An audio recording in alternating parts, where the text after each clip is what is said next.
Hello, everybody. Welcome to the Punch Up Pod, the shit show, new show edition. Happy Sunday. The I've shit never show. said that before.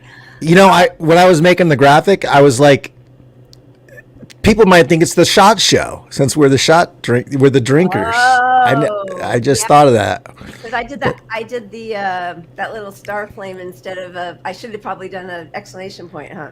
Nah, I think it's fine as it is. I don't know. I don't want to change the graphics, so it's perfect.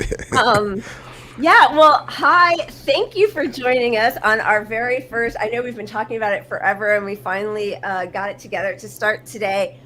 It's a little bit of a different format. It's not as cover every topic around. We're going to try to hone in on one specific article or video every week and one political comedian. Right? Is that that's where we're thinking? We're not. That's it. And then we have the grab all section, which we don't even know what we're doing with. We're just winging it. Called Question Everything, Even Us, and we're just going to keep that light and have questions for each other, questions from the audience. If anyone wants to talk about a particular issue, keeping it very loose. We'll see if that even works. It's Lila's biggest fear that no one asks a question. So please ask Lila a question. Make it very personal for Lila. She likes lots of personal questions. I'm fine with that. I'm fine with personal impact. She is actually. This the very beginning, 2.5 years ago, you're like, let's do an Ask Me Anything on the wheel. I was like, but and you noticed my hesitance, and I was like, no, I will tell anybody anything. I don't. Right. I have no problem with any of that. My biggest fear was there's not going to be anybody there to ask anything, and we're just going to have crickets. Crickets. So, bring the I need to add the cricket sound effect to our yeah, exactly. graphics and things, whatever. Exactly. Yeah, and hey, everybody, Kimmy. Hey, we got Stephanie. Thank you guys for showing up on a Sunday evening. Yeah, we weren't sure if we'd have any audience, but you know what I like about this? Without having it such a graphic intensive show, we can actually read the comments and have more of a discussion with people and see where you're at, what you want to talk about. Hang a little, and we're also going to try to keep it to a more a more civilized time allotment, an hour or so, so you guys can still those of you especially on the East Coast who have to get up early tomorrow don't have to worry. We're not going to keep you up past your bedtime, or we'll try not to. Right. And that, thank you for tuning in, even though you're driving. I hope you're not having your typical Moscow Mule. I think that's what you're drinking while you're not driving. The best for driving. Hello, Lila. What are you drinking, by the way? I am. As those of you know, I'm sure it is because of everyone's waning immunity. This is not COVID, but I have had a cold now for over a week. And for some reason, I was like, wine just feels better. So I'm drinking wine. What are you drinking?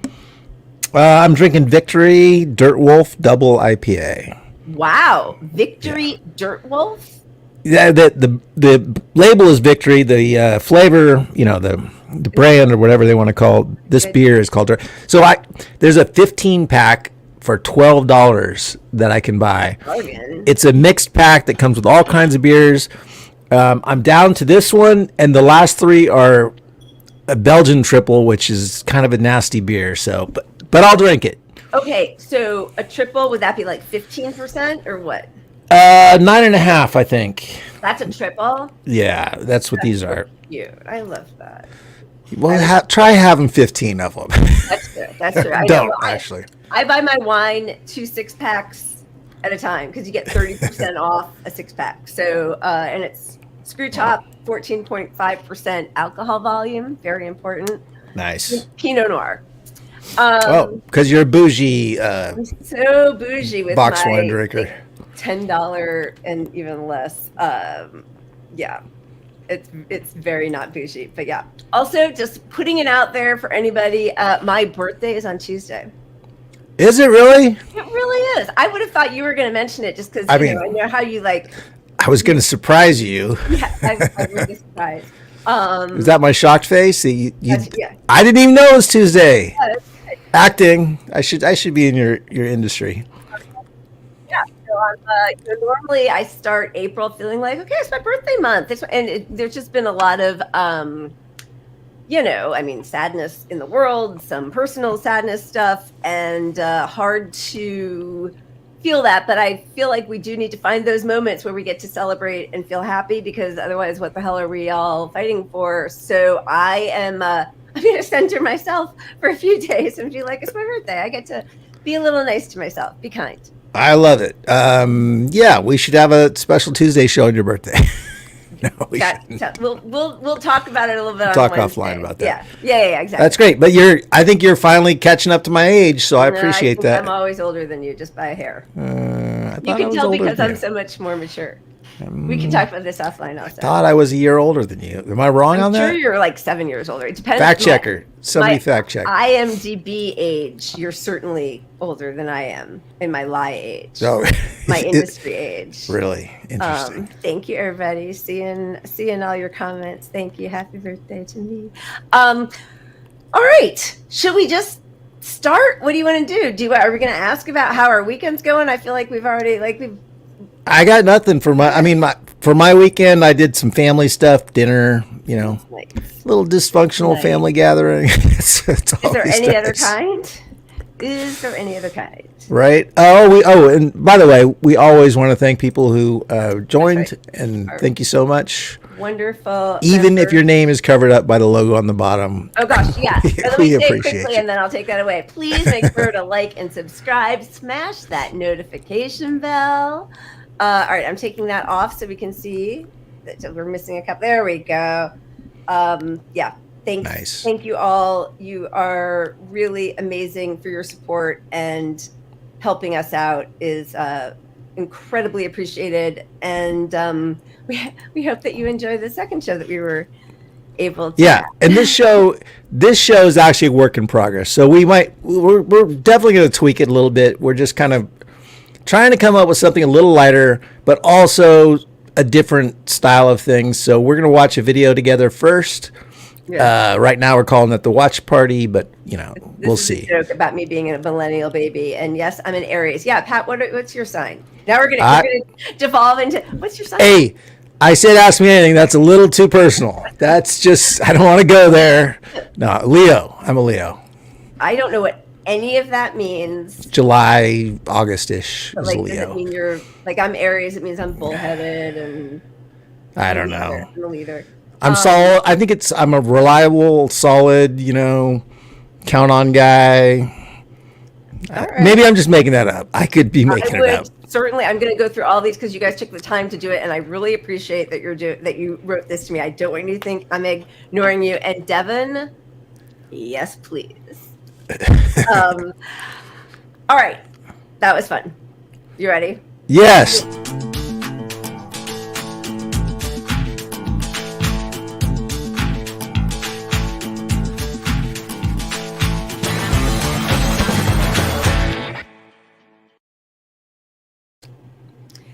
All right, watch party. So, there was this article that just came out in 972 magazine about the use of AI in warfare in Israel or in Palestine and Gaza.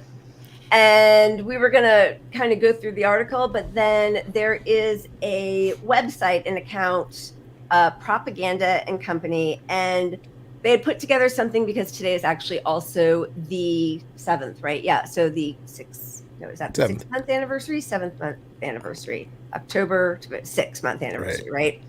Of the October 7th attacks, and then the 6th month and still going onslaught, genocide, massacre of Palestinians in Gaza. And this company put out, or this website, they put out something about that, sort of a retrospective, but then they also did something on that 972 article and the use of AI technology. So we thought we'd just start watching it and maybe talk about it, because it does have ramifications, obviously, both for the appalling nature of the war that's being fought there, but as we all know, what happens in Israel in regards to Palestinians makes its way here to our police force, our militarized police force, and our surveillance state. So we're just going to start watching it, and we can press pause whenever. But Pat, I think because we're going to share the video and be there, I think that Let's see how it works.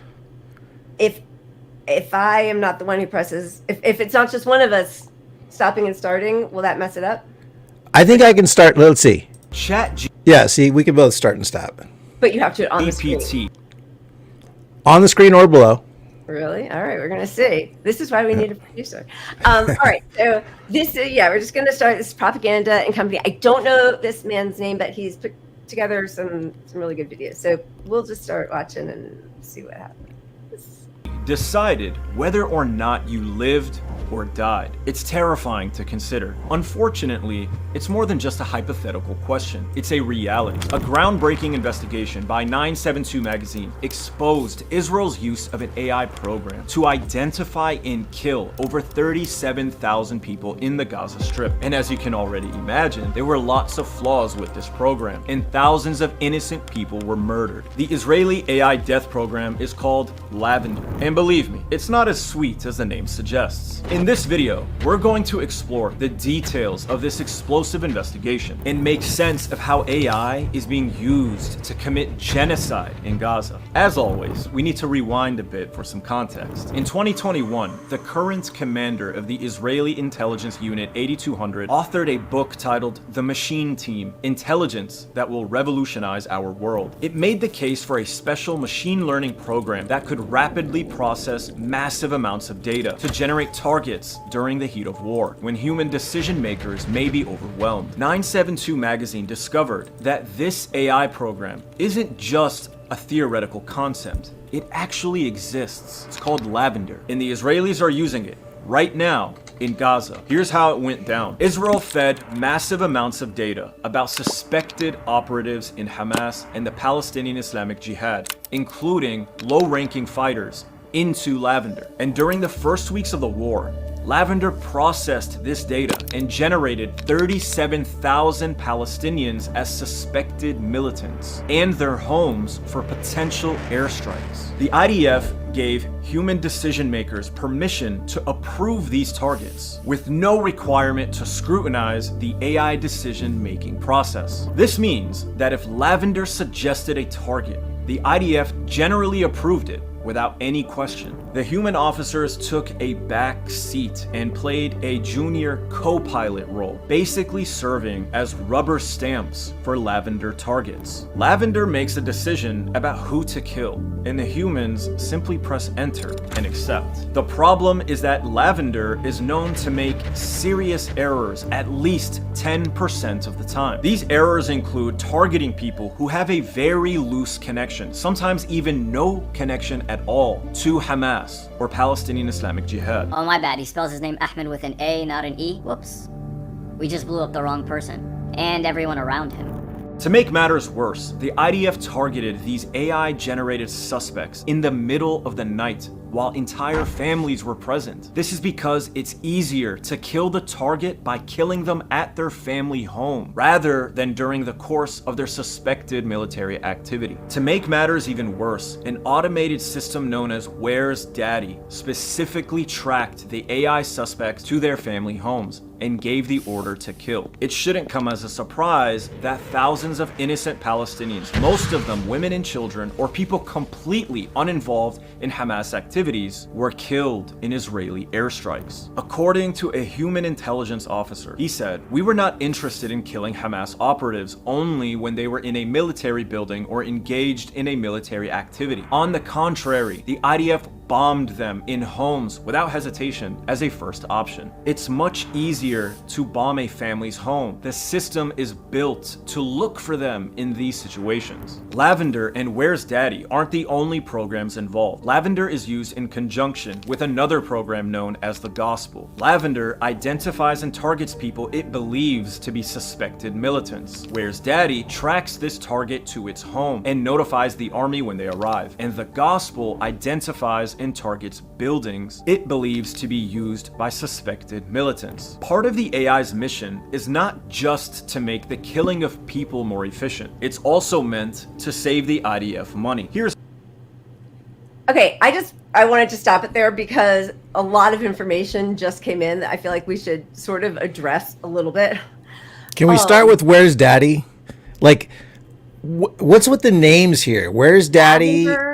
Lavender. The gospel kind of makes the most sense because it's a religious, evil kind of thing or something. But Where's Daddy and Lavender? Like, those are chosen to be ambiguous, like unwar related. Ironic. I mean, sorry, but like ironic and a little funny, like all of those disgusting Telegram channels, right? Like where they're, sniffing babies' socks or riding toddlers' bikes or wearing the women they've just slaughtered lingerie, eating their like there's something so cruel even in like the name taking of it. Pleasure in the unseriousness of the naming. Yeah, it's crazy. And I mean, I feel like was it Operation Desert Storm or was it the second Iraq War in 2004 or 3 that it really felt like they were playing video games. Like that removal of a person, which while it saves people's lives, which Obama said that's why we were droning, as we were just like 90% civilians. We're about to see, I mean, the problem is the culpability. So Israel can literally fall back and say, oh, we had some poorly designed programs and that is why people died. And we fixed that now. Or, oops, somebody wasn't manning the algorithm correctly. And, Well, this way they blame everything on the AI. So, so literally nobody can go to The Hague, it's not their fault. And it's like a built-in, like we crunch the numbers, we put it all in. This is like if the algorithm comes up with it, that's better than any human decision. I mean, I think that's where it's leading, right? It's exculpatory on some level. But when you look at the bombing of the kitchen folks, the World Central Kitchen, right? WCK, that took 40 people deciding to do all of that. So you can't really going to reveal that again. Yeah, but you can't really pin that on AI, but that's the goal of AI. So when something like that happens, they have no culpability because it was a machine decision, not a human, not 40 people following around literal fucking humanitarian aid workers and bombing them, and then bombing them when they move to other locations, still bombing them. After they had already discussed it with them and they had coordinated and everything. I know we're going to get into all the stuff about how now all of a sudden there's a lot of people calling for a ceasefire who just a few months ago, like Pelosi, wanted the FBI to investigate people who were protesting for a ceasefire. And now she's calling for it because her buddy, not even her, but I mean, his people were affected. It's kind of crazy. But it's that part of it works with these centrist folks because they're like, well, what do you want? Even Pelosi's saying the right thing. You don't criticize her. You got her, if you were right. So you got her on board. So Democrats are now they're doing the right thing or something, Yeah, and they're going to make it, as we've talked about, all about Netanyahu, as opposed to this is the natural culmination of a 75-year project of genocide. I mean, it just is. There's no way around it. But they're going to say just the way people love to say, oh, it's Trump isn't America. Right. Remove Trump, and you've got the good Republicans. Remove Netanyahu, and you've got the good Israelis. Well, you don't have the good Israeli government because whatever government replaces him at this point is going to be farther to the right because that's who he kowtowed to in the first place. Right. And they're not happy with him not being brutal enough. Yep. The only thing, and then we'll go back to this, that I would say, though, is recently, just this weekend, there are protests that are finally really about the hostages, not just against Netanyahu, which is happening in Israel. From the beginning. Yes. Yeah, sorry, in Israel, where... I mean, at this point, we know they have at least killed as many hostages as they've saved, right? I mean, they killed the 3 hostages who were waving the Right. white flag. I mean, there's another mother of a hostage who says that her son was gassed in a tunnel. So that would be 4. But there were only, 3 or 4 hostages that they've ever actually rescued. And other than that, the only time that there have been hostages who were released were through organized hostage exchanges. programs, yeah. And it is just really amazing because when people talk about hostages, they're really only talking about the Israeli hostages, which was horrendous. I think there are 120 of them. And since October 7th, there have been over 3,500 Palestinians taken hostage, and no one talks about them. And they were just a doctor, an Israeli doctor, was just saying that amputations of these hostages are recurrent and common because the zip ties and handcuffs that the IDF uses to keep them. Cut the circulation off, give them gangrene. Yep. Yeah. So anyway, This is our Cheery Sunday show. this is a fun Sunday show. All right, The fun is sort of after the first part in this situation. yeah. Maybe. This saves us finding all the graphics. Okay, I'm gonna put it back up. We're good. How? Wait, I gotta move us. There we go.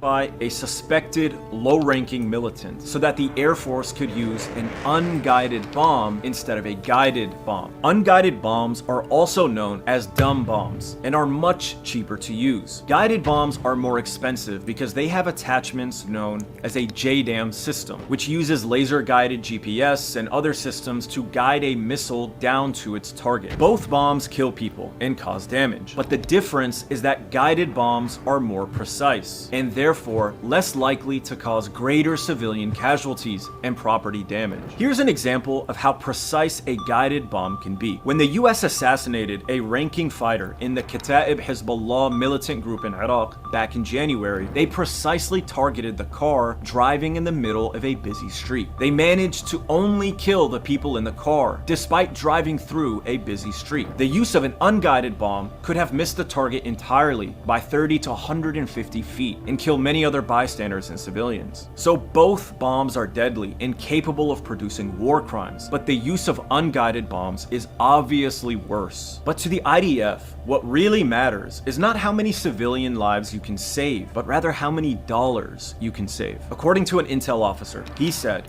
"You don't want to waste expensive bombs on unimportant people. It's very expensive for the country, and there's a shortage of these bombs." Notice the word unimportant, as if a civilian, a mother, a child, an entire family is not important. Another source said they personally authorized Lavender's target list and bombed hundreds of private homes of suspected junior militants, which killed entire families. Understanding that their use of unguided bombs would cause high civilian casualties, the IDF decided to create a sort of margin of error. For every junior operative Lavender marked, it was permissible to also kill up to 15 or 20 civilians as collateral damage. And in the event that the target Sorry, I just have to say, even George W. Bush was repulsed when they took out a high-level Hamas terrorist, somebody high up in the organization, and killed 8 of his family. I think this was in 2004. And Ari Fleischer, like one of the most repulsive people in the world, also expressed how inhumane and intolerable it was for Israel to just be randomly killing civilians, Right. even around a high, what do they call it? Like a High value asset. high value asset target. HVT. Yeah. Is that true? High Are value you target, just right. saying that? Is that really No, true? that's an actual thing. Or maybe it's from Call of Duty. I don't know. I don't know. Kiko, can you help me? Is it Call of Duty? I don't know. But But yeah, on- yeah. But honestly, when those guys, they had harsher words too. I mean, people are acting like Biden is out in the public, stating foreign policy and that we won't tolerate the X, Y, and Z. He said nothing specifically. Nothing specifically. He has never said anything about like this particular attack. 8 civilians died, and that was inappropriate. Right. When George W. Bush is harsher to an ally than Biden is. I mean, even Trump has more words for them. I mean, it's insanity. But the fact that just in 20 years that there's been that enormous shift, people we're always talking about the ratchet effect, but boy, this is one of them, right? This is where the lesser evil gets you. And Reagan in the 80s called the invasion of Lebanon a genocide. In the 80s. yeah, this is the effect of the Hasbara. I mean, the propaganda, which we should really cover that. Maybe next week we'll do that. But we're trying to get Matt Lieb on. He has a show called Bad Hasbara. He's a comedian, but yeah. But Israel has this, their public opinion in the world on how Israel was waging war became unpopular. So they started this program called the Hasbara. We talked about it last week a little bit, but you had a lot of the American think tanks, Frank Luntz, for example, funding how to frame the war to Americans, how to frame everything to Americans so that it doesn't seem like Israel's the bad guys, they're the victims. And America bought it hook, line, and sinker. Yep. Yeah, they did. And again, like the fact, that Reagan, that's when it happened, was after the invasion of Lebanon, and they realized that they, couldn't get away with their terror, their acts of terrorism. And there've been, many of them. And now it's just because of social media, I think, and, which is why they want to ban TikTok and all of that. But the fact that they have a ratio where they feel okay, which clearly they do, they've killed over 40,000 people now. Just stunning. Sorry, I'm going to continue.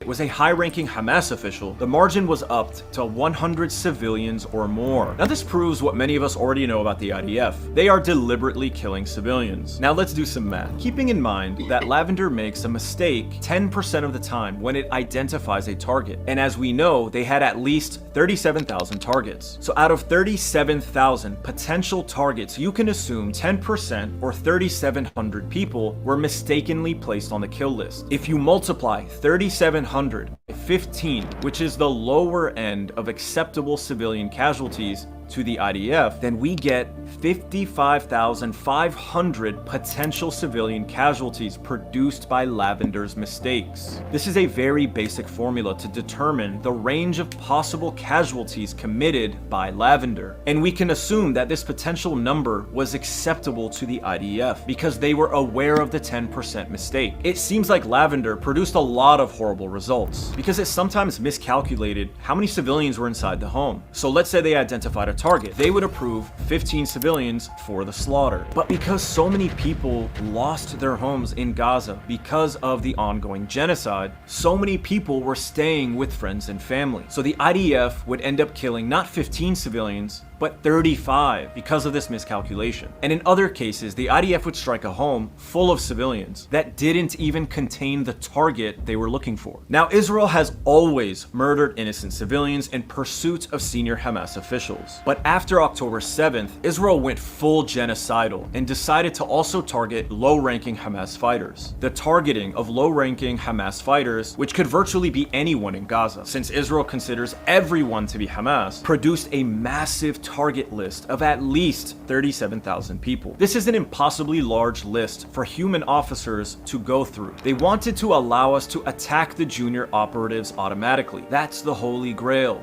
Once you go automatic, target generation goes crazy. Because the program did most of the heavy lifting, IDF soldiers started taking orders from the AI program. If it gave the order, a human approved it and allowed it to go through. At 5 a.m., sorry. First of all, I don't even believe the 10% number because we know that Obama's drones had a 90% civilian rate. How did they get to 10%? Yeah, well, they're saying... Because they say everybody's Hamas there. And I think that's the whole point, right? Is that from the beginning, they said no one is innocent. No one is innocent, even children. They are slaughtering children. So everyone's Hamas. Because there's no way that they can even say 10%. That's impossible.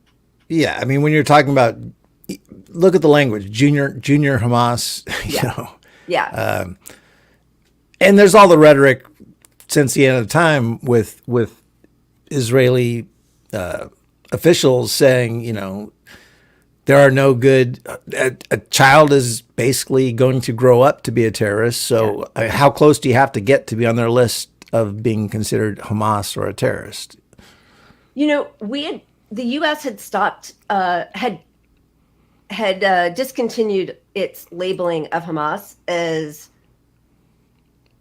sorry, I was just, as a terrorist organization until October 7th again. And we've talked about this, but, the UN does not consider them a terrorist organization. They are a political organization. They are the democratically elected government of Gaza. And what that means is anybody who, if you're a garbage collector or if you do anything that's at all municipal, you work for the government, right? So that means that was the way. Are you just messing up our format? I'm changing it. I'm highlighting the video. Sorry, this is the work in progress we were talking about.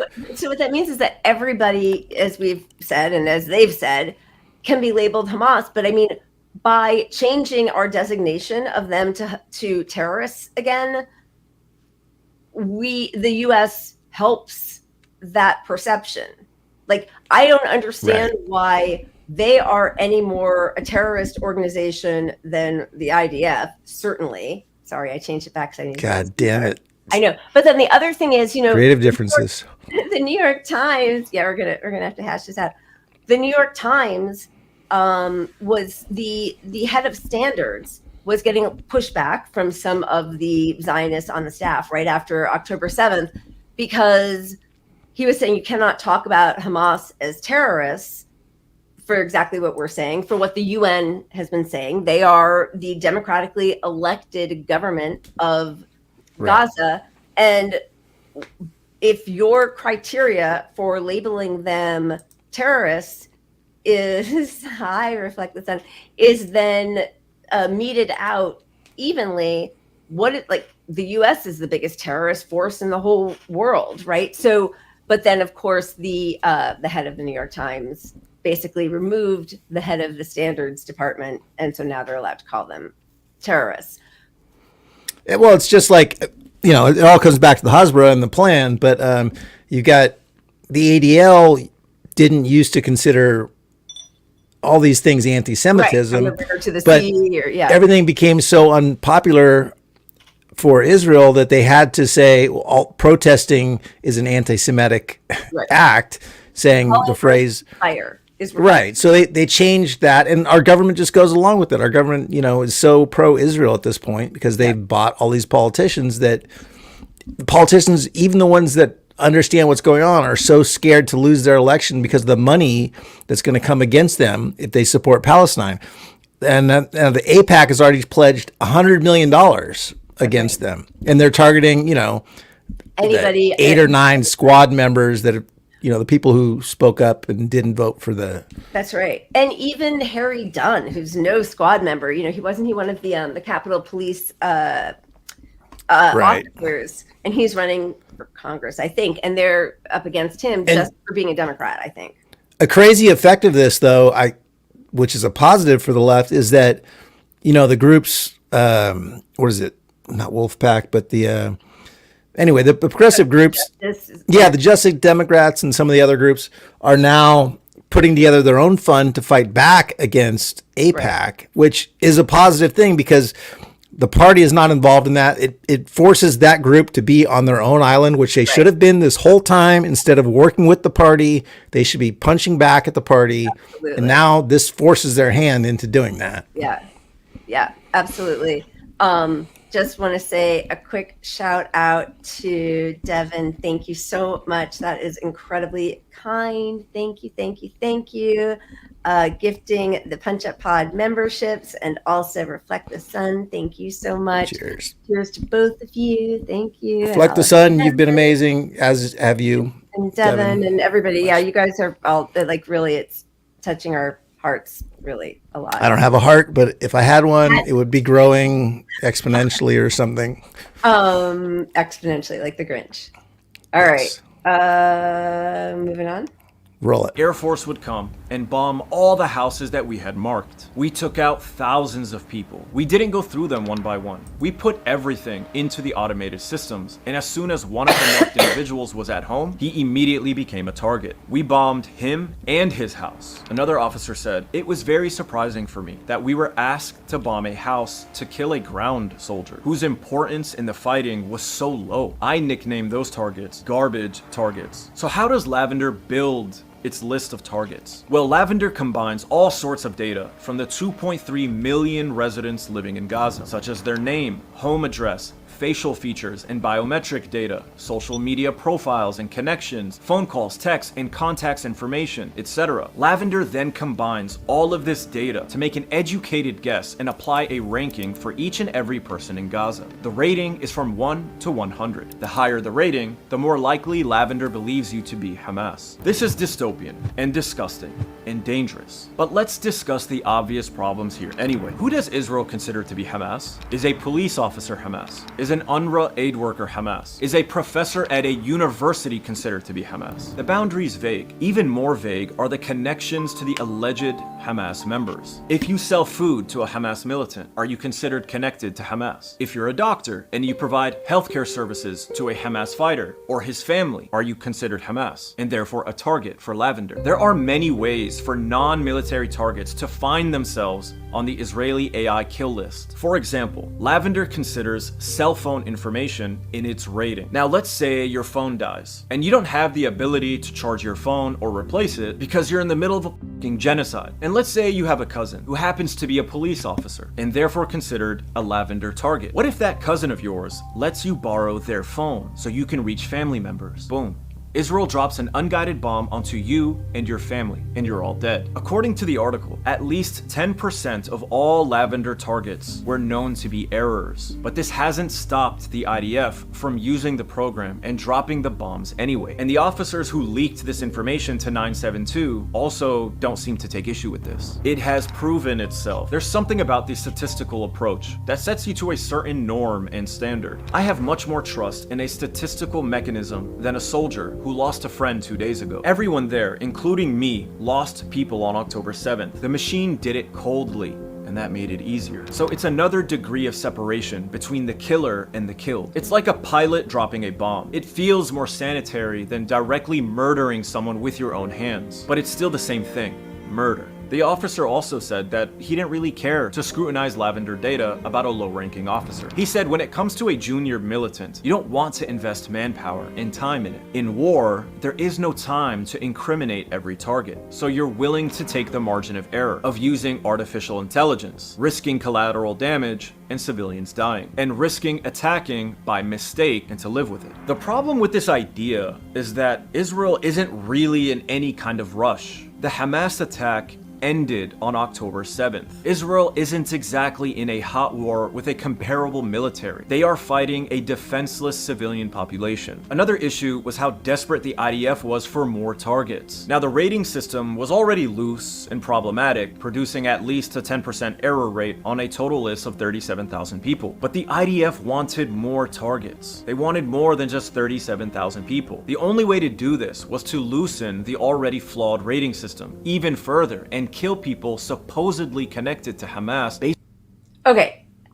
I've seen some people writing in the chat, and this is what is so absolutely horrifying is this is what we are doing here with Cop City. This is what we're doing with our surveillance state. This is, we just saw last week, FBI knocking on someone's door for liking something that was pro-Palestinian on Facebook. Yeah, I mean, honestly, I'm not going to lie. Like sometimes I wonder, would someone come here for something I said on Twitter? You know, it's a possibility at this point. I mean, they have all of our DMs. You know, they just showed Jon Stewart just had, I think it was it on the Jon Stewart on the Daily Show? I don't know, but they, Facebook has sold all of our DMs to the government.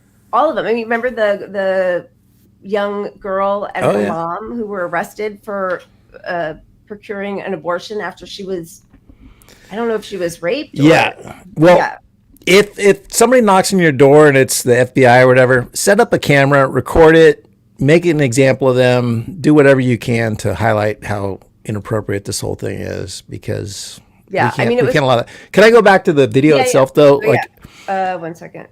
you don't have to play it, but Oh, yeah, you're talking about, yeah. he made an important point, which is that there is no real rush for Hamas. For Israel. Israel is not under a direct threat at this moment. So their real rush is to get away with as much genocide and destruction as possible before the world turns on them and they have to stop. So they can shrink that population down to the smallest batch that they can so that they can regain as much of their land, or steal as much of the land as they can, so there's no infrastructure, so that the world has no choice but to say, oh, we should take refugees from Palestine, Right. because there's nothing livable there for them. There's nothing there for them. So Yep. that's the rush. If you were And doing they've already this accomplished that. right, I mean, and basically, right? Yeah. that's the tragic part of this, is even now that we're slowing down and possibly having an effect with our voices, Israel has accomplished a lot of what it wanted to do. So if we just accept Israel now, I'm like, oh, that's okay that they did all this. Let's have some sort of weird managed two-state, but not two-state solution. Right. They won. There needs to be some sort of accountability here. Yeah. I mean, they absolutely need to become a pariah state, starved of money from us. And the rest of the world has to come in and rebuild Palestine, which will take, decades. Because Right. again, as we talked about, like, for as much as Israel's plan is to take over Gaza and the West Bank, they have now destroyed the air, the land, and the water there. Like, that's not inhabitable, and it's going to be a while before the carcinogens and the toxins and everything will be removed and safe. Yeah. And economically, Israel is going to take a massive hit because they didn't estimate how the world would look at this. And Right. they're in deep shit. And at some point, the people are going to turn on the government there. Yeah. In a different way than just because they're not vicious enough. I think we're like Right. sort of going through that transition now, like you were mentioning. I think so too. I mean, there've just been articles. I know it's funny, every week when we are pulling all this stuff, this was one of the ones that we wanted to talk about a few weeks ago, but on just the way in the US and California, especially, we depend, it's repulsive, but on migrant labor coming in to do a lot of construction, a lot of farm work. They depend on Palestinians to come in and do a lot of their farm work because they don't have to pay them a lot, and like regular Israelis don't want those jobs. And now they don't have that. So they are suffering economically, both because they don't have the work of Palestinians, but also because so many of their young men and women who are of working age are now fighting in a whatever, in a genocide. So yeah, this is coming back. This will, not fast enough, and not after they've, genocided tens of thousands of people. But it's not going to end well for Israel either. So, all right, going back. Yeah, roll that. All right. This.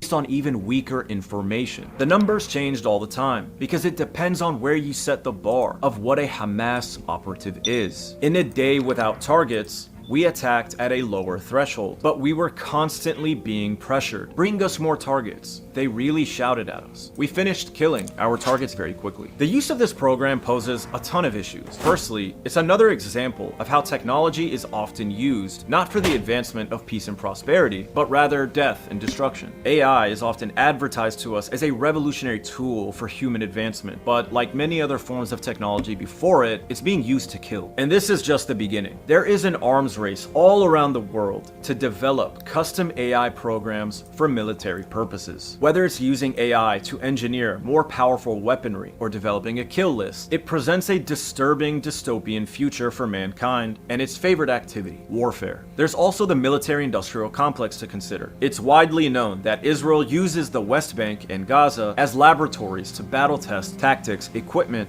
and programs. There is no doubt that Israel will sell the use of its Lavender program to militaries all around the world. One day soon, for just $19.99 per day, you will be able to use Lavender to murder 55,500 civilians. And if you subscribe in the next 15 minutes, you'll also get Where's Daddy? So you can drop an unguided bomb onto the private home of an innocent civilian. But wait, there's more! If you sign up right now, you'll get access to Gaslight GPT, an Israeli LLM AI model that automatically generates talking points like, "This is blood libel, you're anti-Semitic," and "Wait until we finish investigating," so you can gaslight and manipulate the public.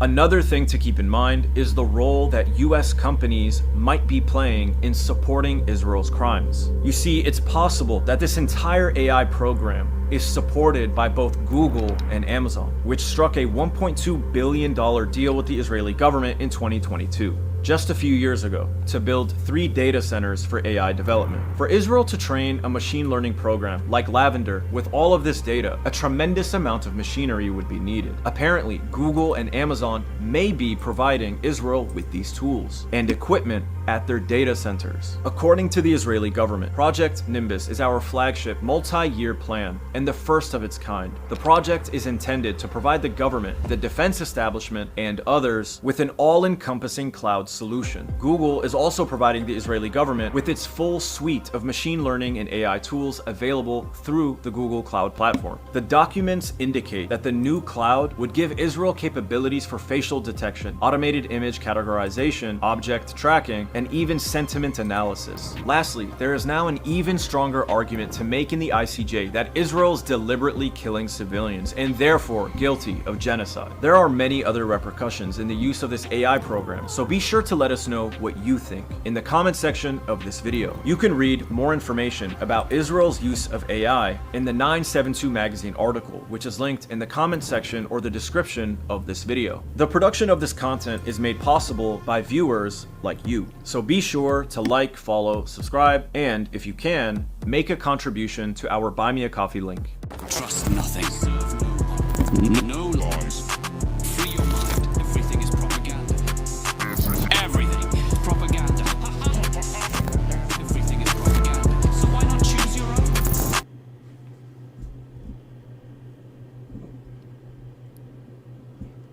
Are you muted? You might be muted. I'm muted, but it probably wasn't anything important I was saying. I think they did a really good job with that video and breaking everything down. Yeah, he does. And you guys, if you're not already following that account, it's Propaganda and Company. It's good. And they had another one right after, or like, I guess it was in November, October 7th, just kind of what led up to it, what happened on that day, and how Israel is sort of using it to move forward. And yeah, the idea of like AI technology and the weapons being tried out first abroad before they are then used back here. We didn't have, police have always been bad, and we know it started right after the 13th Amendment and as slave catchers. So lovely, history there. But the real militarization of them didn't start until under Obama, like where army tanks that were no longer in use and came back from our wars. What did he start? 5 more wars when he was in office. Right. But why waste that money? And so like these, and they brag about it. That was one of the selling points about trying to get Republicans on board to fund more war in Ukraine was, not only are we, it doesn't involve any Americans, which isn't even true, but anyway, American lives. It's so cheap for us because it's just Ukrainian lives who are dying. But also think of all the weapons. manufacturers here in the U.S. and all the people who work there. It's actually a boon for our Jobs, economy. jobs, Yeah. jobs.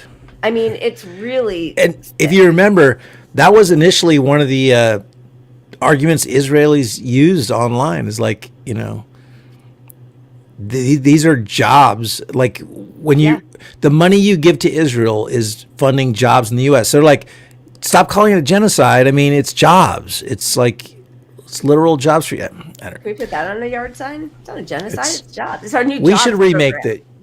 that sign. Yeah, All right, I think we've had enough Israel for the night. Unfortunately, but we're gonna have more. So go ahead. What do you oh, think? do we have some Don't more? you know- well, I mean, our comedy section. oh well, yeah, enough. Yeah. I mean, We can laugh about the rest of this stuff. okay. Maybe, but I know here's that article also though in 972 is a good article to read. So I'm just saying. excellent. Read, Pat. This is a good transition to our comedian. Okay. I love this kid. What the fuck are you doing here? Fuck, sir. Fuck. This is a fuck show. Fuck. Fuck. That is the land of fuck. Fuck. Dirty fuck. Asshole. Bye, bitches. Asshole. Say fuck.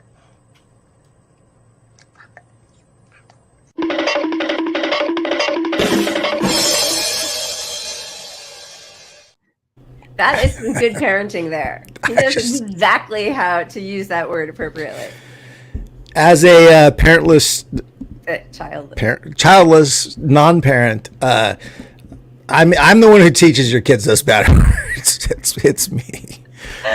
We appreciate you. You're welcome. You are welcome. We want to thank you, Kimmy, for your super sticker. Thank you so much. Thank you, Kimmy. Thank you.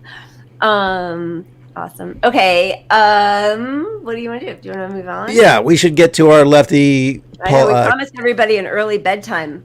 It's going to be a little longer than an hour, but we won't push it. I promise. Hour-ish. Hour-ish.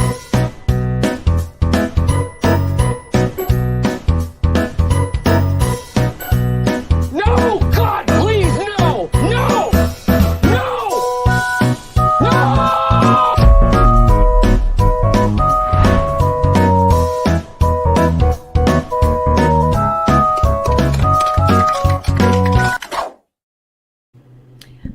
Pat, nice work. Nice work. You know. And I just saw Audria made it home, so now she can pour herself a drink. So. Excellent. And also, just a quick, is everybody going to watch the eclipse tomorrow? Do you have the proper glasses? I don't. Don't do what Trump did. Don't look right into the sun. Yeah. I mean, I'm just going to put it out there that I couldn't care less about the eclipse. Like, thank you. I agree. It's the most uninteresting thing. Like, I remember even the red moon, that was this big epic thing. You know, all these epic things are like not that interesting when you view them in person. The Northern Lights is fascinating. Any eclipse you have, I mean, not eclipse. What was I thinking of? The comets. Comet showers showers are amazing. When you have a comet shower, go to high ground and watch it. Eclipse, all you can do is lose your eyesight. So I don't see much of an upside. Yeah, personally. I'll wait for the great photographers to show me pictures. But I think it's happening like at 3 p.m, right? Tomorrow? I literally don't even know. Yeah, yeah. I was focused on your birthday. That's all I can. Surprise party. I don't have bandwidth for both. Yeah, I hear you. Listen, I am expecting great things from you, Pat. I'm very excited. Excellent. Okay, this is, oh my God, my brain just left me. Sammy? No, I'm going to say it wrong. And I wrote it down. Because his name? The comedian? Yeah. Oh my God, what's my problem? I'm just buying you time because I didn't write it down. Thank you. I never would write it down. Oh, He's hilarious though. We actually had it. First we pulled a video, and by we, I mean Lila, she did all the work. Right? Where he got into it was like a 15-minute fight with his audience, and it's great. Yeah. But if you don't have a basis of his comedy it might not be that interesting to watch the 15-minute fight, so we thought we'd just show more of the comedy stuff. Yes, and so I'm opening my Word document because apparently I didn't write it anywhere handy. It is, I mean, that's so crazy. Sammy Obeid, and I'm probably pronouncing the last name wrong, Obeid, Sammy Obeid, Palestinian American comedian, and he's great. And yes, he was being heckled. He handled it masterfully, but we thought this would be sort of a more fun introduction to him. Palestinians, I think that we should stop using the name Palestine. It's the colonial name. I think we should drop it and go with Palestine. Palestine is the Arabic way of saying it. The only issue with that is then Americans would have to pronounce that. And they'd be like, Palestine! We're going to Palestine, kids. It's been an incredibly difficult time for people who have family over there and are watching everything that's going on. I'm actively calling for a ceasefire because I suffer from this condition called empathy. I posted that I want a ceasefire, and this guy was like, oh, so you're just for taking hostages? And what a horrible thing to say. No, I am against hostages. I want the hostages to come home. I want the Israeli hostages to come home, and I want the thousands of Palestinian hostages to come home. Nobody should be a hostage. I am anti-hostage, okay? I don't even like having people over. I don't like inviting people over to my house. I don't like them willingly coming over to my house. I am anti-guest, okay? One time I had guests over for too long, it became a hostage crisis. I didn't want them there. You have to feed them, take care of their emotional needs. I live with my mom. I'd have to clear it by my mom first before I could even think about taking hostages. I'm not taking hostages because I don't want to be a host. You got to be a host to take hostages, and that's very stressful. That's where the root of the word hostages come from, because the host ages from the stress.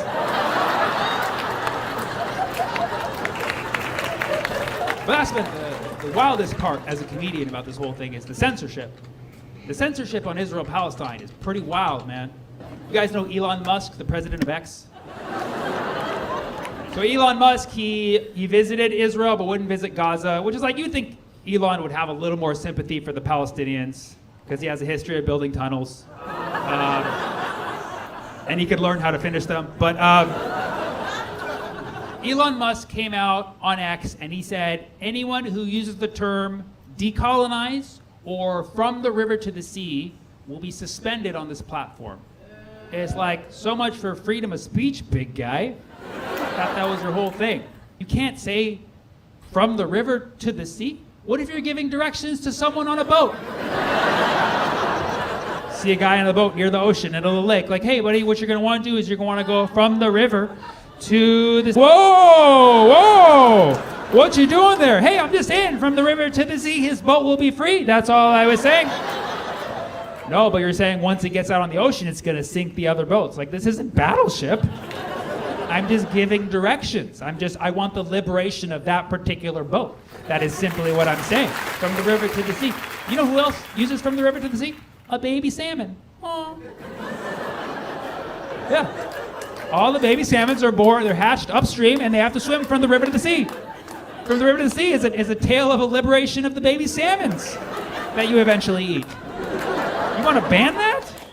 Okay, I'm not going to be completely insensitive. I like to sympathize and empathize with people. I understand. If the term from the river to the sea makes you feel uncomfortable because you've heard it in a certain way, I want to sympathize with that, okay? Has the term, let's be honest, has the phrase from the river to the sea been used with the implication of the dissolution of Israel? Yes. But has it also been used by Israelis with the implication of the dissolution of Palestinians? Yes, it's in the Likud manifesto in the 70s. So can we be fair here? Are we just going to ban all ambiguous terms? Should we also ban I'll call you later? That's extremely ambiguous. For some people that means I'll call you in an hour. For some it means I'm never calling you. That last one is extremely disingenuous. I've been hurt by that phrase many times. Should we also ban I love you? Nobody knows what the fuck that means. That term has been abused. Terms can be ambiguous. You know, we do need to acknowledge that. In the meantime, I'll avoid ambiguous terms. I don't even use the term Zionist, okay? Not because I don't know what it means, which I don't. Okay? But because nobody knows what it means. No, but not even Zionists know what Zionist means. It's a very ambiguous term. Like, ask your Jewish friends. Talk to your Jewish friends about Zionism. Sounds like an infomercial. Talk to your Jewish friends about Zionism. Well, step one, get Jewish friends, okay? Step one, get Jewish friends. And ask them how they feel about Zionism. And you'll discover that there's many different interpretations of Zionism. It's like levels of a video game. There's like level 1 Zionism, which is like, I believe the Jews should have a homeland and they should be safe. And you're like, hell yeah, who would disagree with that? You'd have to be a monster to disagree with that. And then there's level 2, which is like, yeah, it should specifically be in Palestine, and they're going to have to work it out with the Palestinians. And you're like, okay, where is this going? And then there's level 3 Zionism, which is suddenly like, God wants me to be here, and if you got a problem with that, say hello to my little friend. Like, whoa, whoa. I'm just trying to pick olives, man. And those are like the lower levels. The most extreme level of Zionism isn't even coming from Jewish people. It's coming from the Christians, the evangelicals. Christian Zionism, that's the wildest one. That's like the final level. That's like all Jews proceed to the Holy Land so Jesus can commence the end times. Like, whoa, what was that? What was that? Do you even like Jewish people? Why do you... So honestly, I think that's like, we're seeing a divide now that might play out where the Republican Party becomes the Zionist Party because of that connection to the religious right. Yeah. Like I think a lot of Jews didn't know that before. A lot of Jews my age and probably even a generation ahead of me just always thought that Zionism and Judaism were the same. And it wasn't. That was a project. That was also a project. There were tons of Jews at the beginning of the Zionist project who were absolutely against it, including recent Holocaust survivors, Primo Levi, Albert Einstein, non-Zionist Jews. And it was, again, a project to conflate and marry Jews with the Zionist project so that anybody who speaks out against Israel becomes anti-Semitic, even if you're a Jew. Zionism, good period. And with the vague definition of what it is, it allows them to fight for a more rigorous, maniacal, evil version of Zionism. But the average Joe in America thinks Zionism is just the easy part where it's like, oh, Jews should have the right to exist. Right. Yeah. So people don't even know what they support. But then you also do have the religious right that is like full-blown, God's chosen people land, all that nonsense that I won't even get into. But the truth is, and he says it, they want Israel to exist because they're waiting for the second coming, in which non-Christians go to hell, right? So it's not great for the Jews. That's not a great future. You want to be careful who you get in bed with. Yeah, okay, sorry. You want the end time so bad, buddy? You want this video game to be over. The evangelicals want game over. Yeah. And then we should also note that there is also Jamaican Zionism for some reason. Yeah. Occasionally in reggae songs, you hear Zion, bumper clock, blah, blah. Like, okay. I didn't even know that was a thing. Too. Okay, sure. All right. Well. But I hear about Zionism. My point is that nobody knows what Zionism means. Right? But if you speak with your Jewish friends, okay, of course there's anti-Zionist Jews as well. But if you speak with your Jewish friends, you'll find that many of them, most of them, I would say, are the first 2 levels. And if we can be understanding of that, then we should also be understanding of the fact that when most people say from the river to the sea, they just mean that Palestine will be free. That's all they mean. That's all they mean. They're not asking for anybody to get hurt. They want the liberation of millions of people to live with freedom and self-determination. You would think we would understand this in this country, America. America, America, the land of freedom of speech. Where as long as your intentions are good, you should be able to say whatever the fuck you want. From the river to the motherfucking sea. sorry, but it's just so sad to me that he keeps having to like dial stuff back. Like, do your intentions have to be good to have free speech? Like, isn't that the whole point? If it's only people whose intentions are good and people whose ideas we agree with, that's not exactly free speech. I just feel like he keeps having to kind of qualify everything because you're like, you can't say from the river to the sea. It's like, I don't know. But it's like us having to say, well, we don't support Trump. It's like it's the same sort of thing. And his audience is, which we've seen from the video that we watched earlier. You never know what you're going to get, right? He's got, at best, in the most liberal place, he's probably got 75% lefties supporting him. But that means a quarter of his audience is Zionist or supports. Yeah, I've done some research. All right. Did some polling. But no, he has a comedian wants to make people laugh, so he needs to find a way to connect to. And that's what's brilliant about him is he connects his argument to comedy in a way that does reach some people that wouldn't have before, and that's why I love the guy. Brings them along, kind of gently. You're right. Right. You're right. That might be the last very right over here. What the fuck was that? Every day I send everybody I know videos coming out of Gaza because even before all of this madness, I liked ruining people's holidays. And I think people need to know. I think people need to see the realities. A lot of people are just not watching the videos from Gaza. Anybody who just looks okay, they're not watching videos from Gaza. Every time you hear the devastating news coming out of Gaza, you hear this many thousand people have been killed, and this many of them are women and children. Every time it's this many of them are women and children. And this is horrible. Women and children are getting killed. And also, do we not care about men anymore? Do we just stop caring about men? Where are you at, Jordan Peterson? I'm here to say that Palestinian men matter, okay? There is nothing wrong with being a Palestinian man. I tell myself this in the mirror every morning. There is nothing wrong with being a Palestinian man. If you watch the videos coming out of Gaza, every time a bomb drops, you see a neighborhood of Palestinian men rushing to the scene, moving giant rocks, lifting bodies from the rubble and carrying them to safety.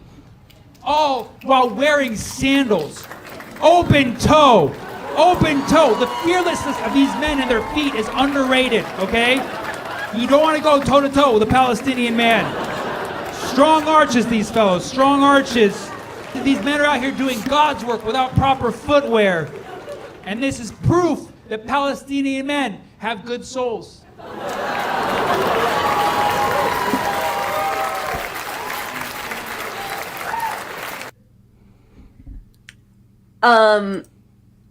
That was great. I think he's great, and I think you're right. Like it's hard because they've made everything like when you have the head of the ADL saying that a kafia is anti-Semitic, right? Or the on TV, unchallenged, like on MSNBC or CNN. Yeah. I did want to just point out that reggae refers to Zion, which is believed to be Ethiopia. We got fact checked, which I appreciate. I didn't want to turn on my reggae. I love my reggae, but I don't even. Not necessarily. Just like when they talk about Zion, I'm just like, that sounds like some good shit right there. That Zion from the system of the West. I like that. Thank you, Ken M. Yeah, somebody wrote recently, and it's bothered me from the beginning. And I can't believe it just keeps happening where they keep just talking about women and children like men don't matter.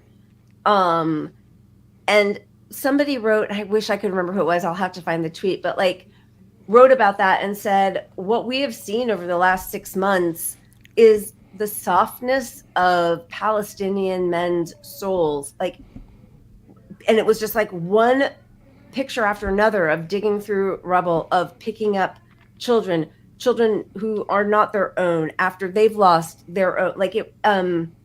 There's something just sort of horrifically dismissive about being think about all the women and children as men are also being massacred. Well, so yeah, it's like the lowest common denominator for humanity, they can think of in a way because they portrayed.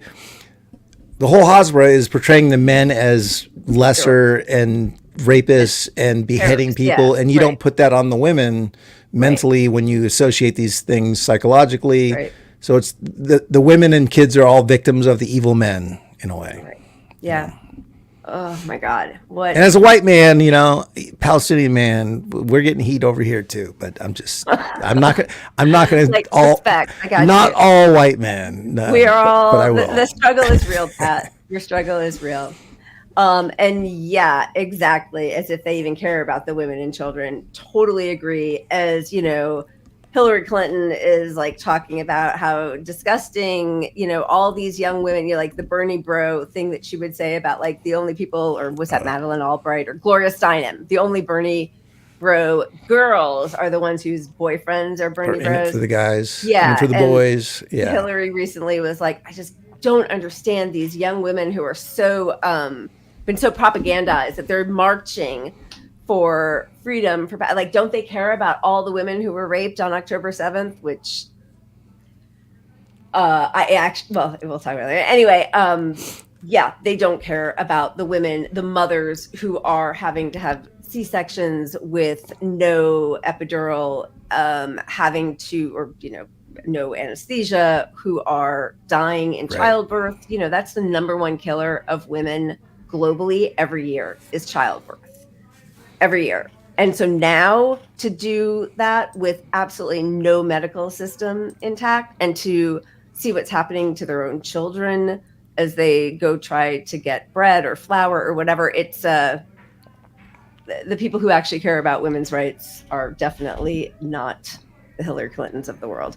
They are not. They are not. Hey, did you do your video before that? The What LOLs. video? You did. Okay, sorry. I just remember now. Sorry. Got it. That glass of wine's hitting me hard. I didn't eat it. Hey, you know, I like to play my videos, even though Yeah.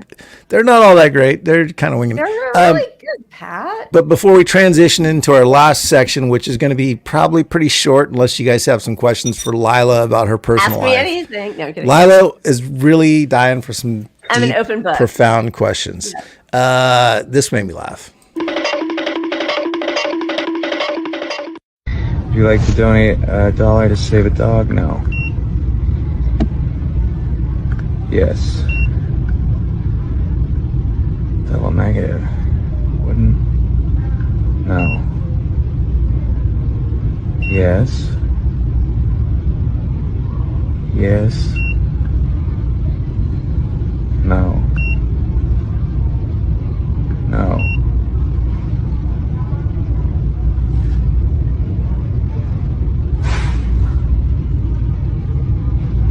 Oh God. I think that your machine is.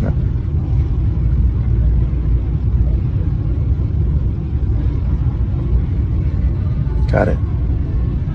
I got it. I was just trying to pay for. Yes. True.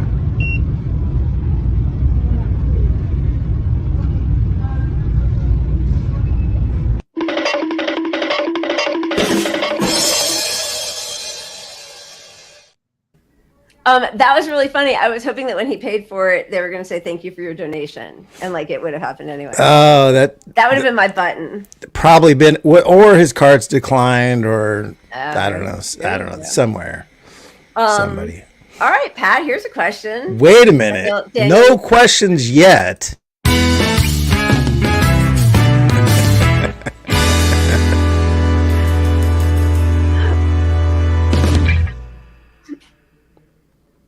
I'm about to get fired. Okay. You're gone. I'm That's it. out. Give me the hook. What do you got? What do you got? You got a favorite comedy album? Me? Yes. Oh, without a doubt, Eddie Murphy Delirious. There is not a day that has gone by in the That's pretty past good.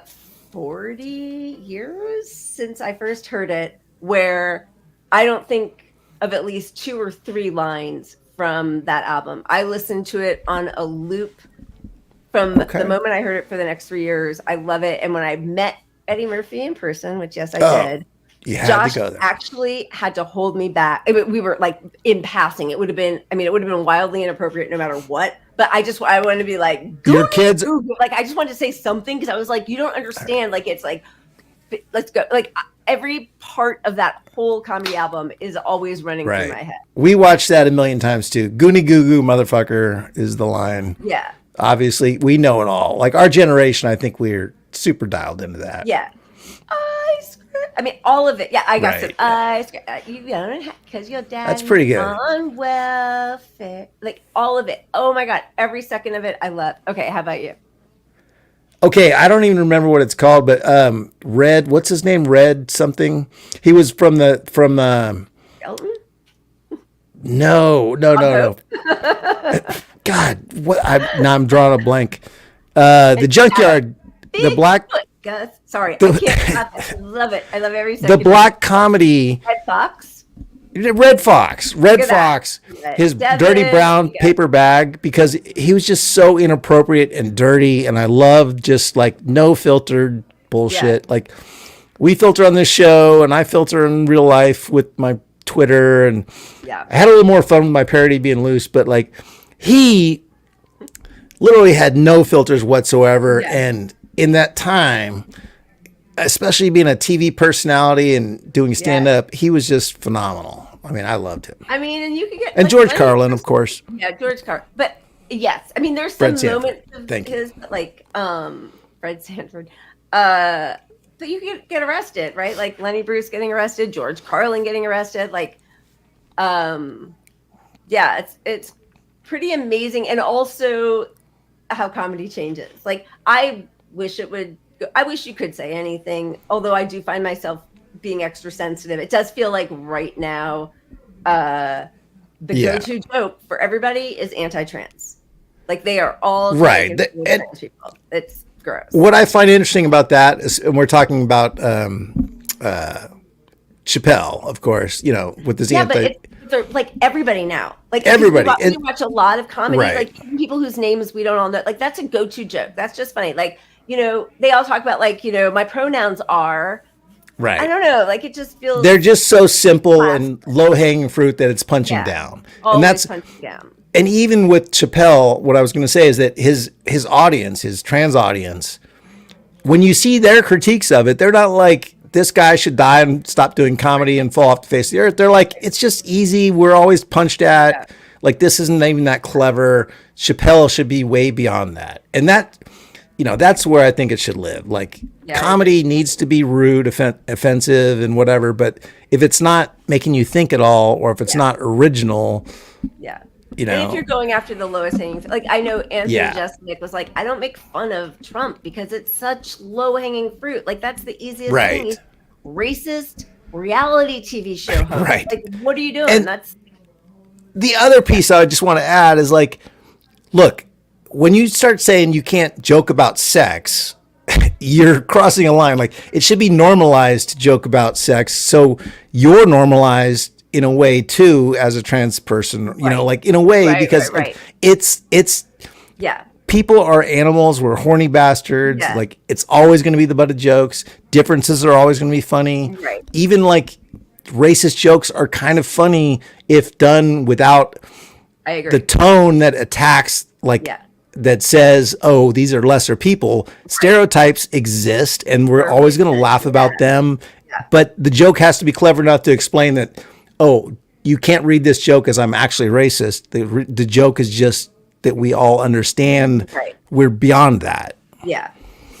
Or yeah. Yeah, Or- no, I agree. I thought Sarah Silverman was really good at that. Like it's hard.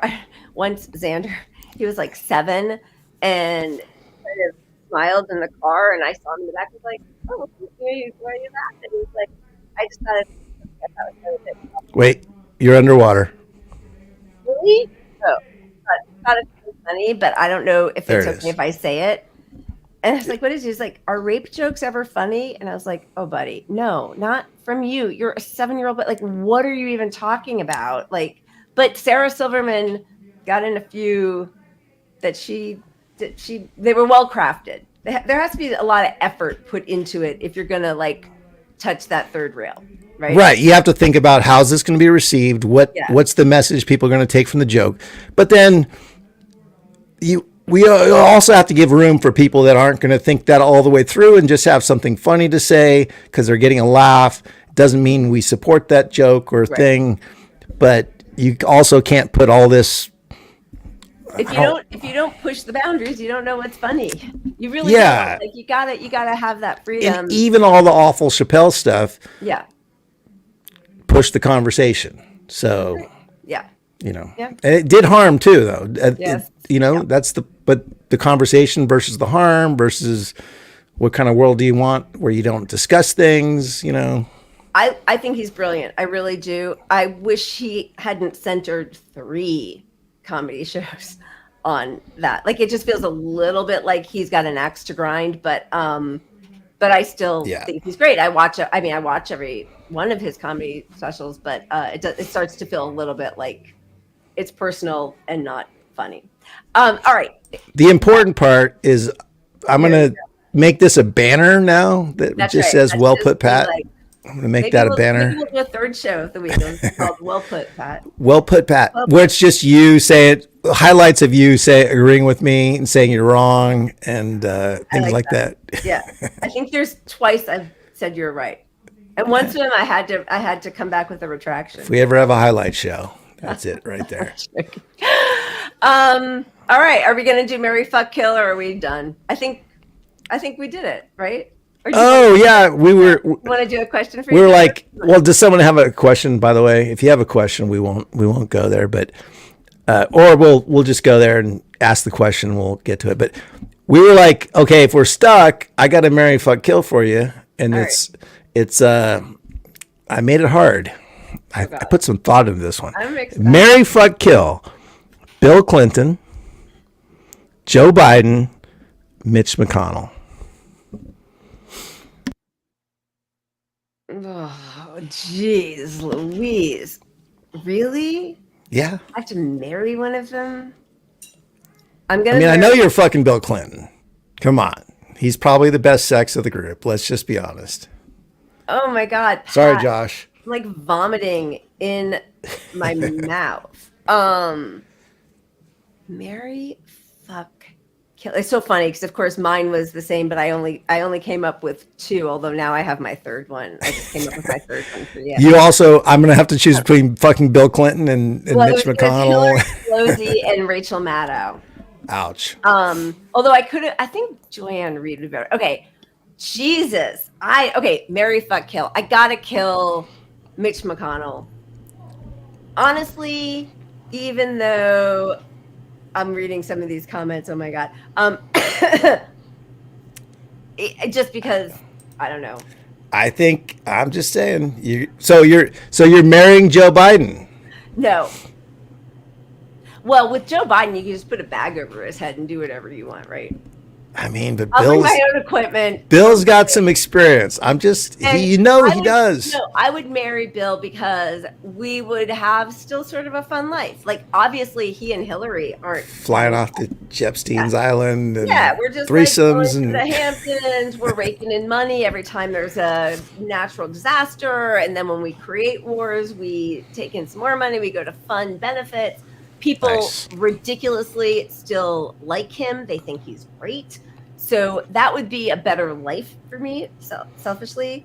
Biden, I would just let him lie there like a corpse, and McConnell, I would make a corpse. We're getting no advertising for this episode. Okay. Biden, I mean, Biden gives speeches on the pills, so who knows what the pills work on Biden. That's all I'm going to say. They probably are going to get you through that. He doesn't, I can pretty much take care of myself. Isn't that what women's live is? Yeah, okay. Hillary, Nancy Pelosi. What was I was your going to be third? Rachel Maddow, but she's kind of too great, but I used to love her. I'm going to say Rachel Maddow. Go ahead. All right. Wow. Rachel Maddow, you're not a lesbian anymore. Congratulations. Or maybe you are. Maybe we're having some fun little. They are, Pat. Maybe. You can't change who they are. You got to deal with who they are. Yeah. Well, she's now a member of my team in the bedroom. Marrying. Who was Hillary? Who was the second? Hillary. Pelosi. Oh my God. Hillary. I'm marrying Pelosi because her stock game is on point. I'm retiring like a champ. And I'm killing Hillary because that just sounds fun. Let's just go with that. I mean, you would have the world on your side for that. So that was Right. I think well done. They would forgive me for fucking Rachel Maddow, I think, even. They would forgive you for what? Oh, For I yeah. mean, all three of those people are just All the right. worst. All right, that was gross, but also kind of fun. That was awful. Yeah, I know. I actually had to kind of sense memory myself into the Joe Biden bedroom scene, and I feel like I really, yeah. Took a trip you don't want? Daniel's Yeah. going to put on his own show here. He's just all humor right now. Get Pelosi's fun bags, Pat. Which reminds me, wait a minute, the fun bags part. Did you see our climate activist gal? What's her name? Okay, she's 15. What are you talking about? No, she's 21 now. Greta Thunberg. Fair game. Greta Thunberg, but she got arrested protesting for climate change, and all the comments are about Her hot body. her Yeah, bodacious tatas. I'm looking for the words to put Her- fun bags or whatever. Her commie fun bags. Yeah, first off, she's 21, so people should not be going there so much. And Wait, honestly, I it's such. said 5 things because you brought it up. You brought it up, and now I'm like, oh, the commie fun bag. I feel like that was a trap. That was entrapment. I never would have thought or said anything so vile. Absolutely. Happy birthday, Lila. Jesus. Lila. Yeah, there you go. that triple got you. Got it. Thanks, both parties and traders. I appreciate it. I will be celebrating for the rest of this month. All right, I think we did it. We're coming in under an hour and a half. We are so incredibly grateful to all of you for joining us on a Sunday evening, kind of last minute, because I know we've been talking about this show happening for a few weeks in a row, and the ups and downs of life got in the way. But thank you for finding us here today. You guys are awesome, and we'll be back on Wednesday. So until then, keep punching up. I'm just stalling because outro. We don't have a one good thing. I realize we don't have an actual outro, but I'm uploading it now. But thank you guys for watching. We're gonna tweak this show a little bit, but it's gonna be a different show, and I kind of liked it for what it was. Yeah. So cheers. Thanks for hanging in. And if you have suggestions, send them our way. We're open. We're open. So Tell me next week who she should FMK. That's really important. I think that should be a recurring one because it's so disgusting. It's going to take me a couple days to get some of my visuals out of my head. We'll get all the worst options. We'll get worse every week. All right. Cheers, guys. Good night. Cheers, guys. Keep punching up.